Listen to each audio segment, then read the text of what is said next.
Општина Аеродром ни оваа година ќе доделува еднократна парична помош за семејствата чие дете е прваче во едно од основните училишта на територијата на општината во висина од 3500 денари, сподели денеска градоначалникот Дејан Митевски преку социјалните мрежи. Рокот за пријавување е од денеска 2 јули до 30 септември 2025 година. Потребно е до архивата на општината да се поднесат потврда за запишан ученик во прво одделение во учебната 2025-26 година, заверена од основно училиште од територијата на општина Аеродром или основно училиште со ресурсен центар, фотокопија од извод од матичната книга на родените за првачето, како и увид, лична карта или патна исправа на барателот. 40 милиони денари инвестиција во нова топловодна мрежа на СМ дистрибуција на топлина во населбата Александрија. 1000 стамбени единици ќе имаат можност да се приклучат на мрежата за парно грејење.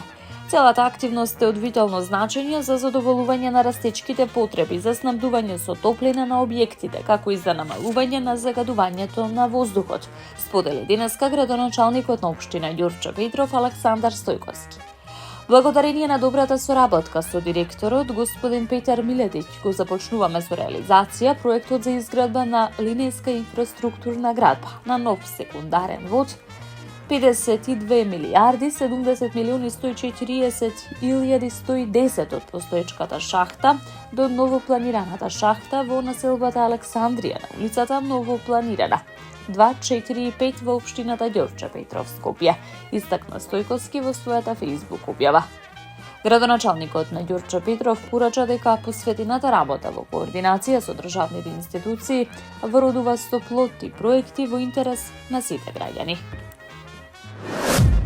Градоначалникот на општина Центар Горан Герасимовски информираше дека плочникот зад соборниот храм во градски зид добил нов разубавен лик. Засадивме леандри, зимзелени листопадни високи грмушки, ниски украсни растенија и шарен цветен расад се внимателно одбрано за да се вклопи во просторот и да внесе разиграност, свежина и боја во урбаното јадро.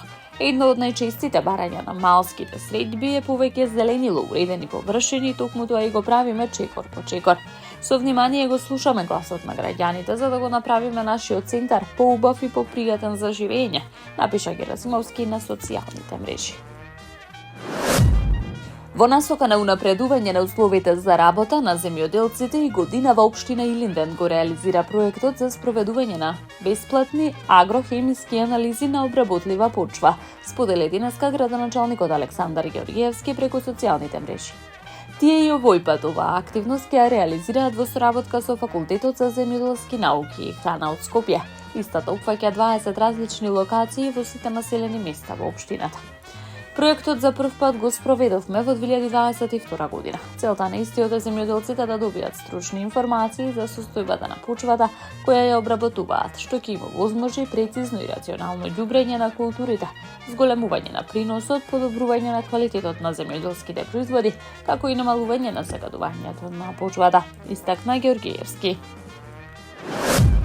Градоначалникот на општина Газибаба Бобан Стевковски во ТВ гостување зборуваше за одредени проблеми со кои се соочил откако ја превземал функцијата. Посочи дека успеал да ги реши проблемите кои се значајни и за општината и за граѓаните. Како градоначалник на општина Газибаба уште од првиот ден се соочив со сериозни инфраструктурни предизвици, особено во руралниот дел на општина Газибаба. Газибаба е една од најголемите општини и индустријски најразвиена. Најсериозни беа проблемите со недостатокот на чиста вода за пиење и недостатокот на фекална канализациона мрежа, за кој веднаш започнавме со интензивни активности од аспект на проектирање и обезбедување на финансиски средства. Со задоволство можам да кажам дека во периодот од 2 години успеавме да го решиме водоснабдувањето во сите населени места, рече Стевковски. Градоначалникот додаде дека за реализација на проекти големо значење има и централната власт, со што потенцираше дека сегашната влада е влада која што е партнер на општините и на граѓаните. Од првиот ден кога се откажав од користење на службено возило, гориво се откажав од користење на репрезентација, после 3 години и 8 месеци можам да кажам дека тоа е јавно достапно и проверливо, дека ниту користам службено возило, ниту имам подпишано сметка за репрезентација во овие неполни 4 години. Така даваме еден пример како треба да се однесуваме кон јавните финансии, додаде Стевковски. Таму е Скопје град